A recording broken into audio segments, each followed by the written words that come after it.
Hello and welcome to AFM 451. This video explains how auditors think about risk, or more precisely, what could possibly go wrong. Let's start with the definition. Risk is the uncertainty that an event will occur and impact the achievement of objectives. It's not just about bad outcomes, it's about uncertainty around the objectives. Risk is measured around two primary dimensions, the likelihood and the consequences. Likelihood asks, how probable is this event? On the other hand, consequences or impact would ask, if it happens, how significant is the impact on the organization? High likelihood with low impact may be manageable. A low probability of catastrophic impact may still demand attention. Auditors think in both dimensions simultaneously. The next layer is that of risk appetite.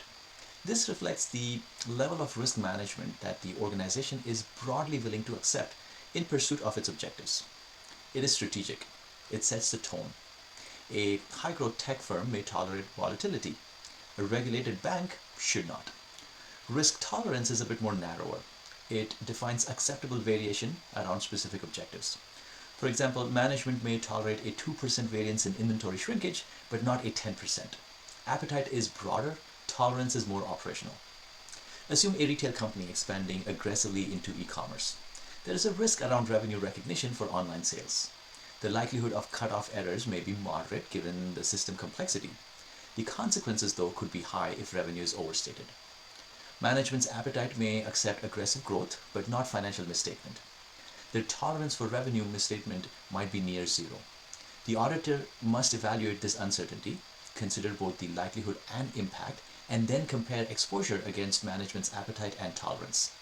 This gap drives our audit focus. Therefore, risk is not abstract. It is measurable uncertainty aligned against auditees' objectives and boundaries. So, how do auditors actually use this in practice? Well, it starts with asking a simple question. What could go wrong? Where are the uncertainties? Where might objectives break down? That includes operational issues, strategic bets, compliance pressures, and of course financial reporting risks. Then we go deeper. Risk is not just about math errors. It is about incentives, system weaknesses, management overrides, supply chain disruptions, cyber vulnerabilities, etc. Any of these can ripple into the financial statements. Auditors must think broadly before narrowing in. Once these risks are understood, we do not treat them equally.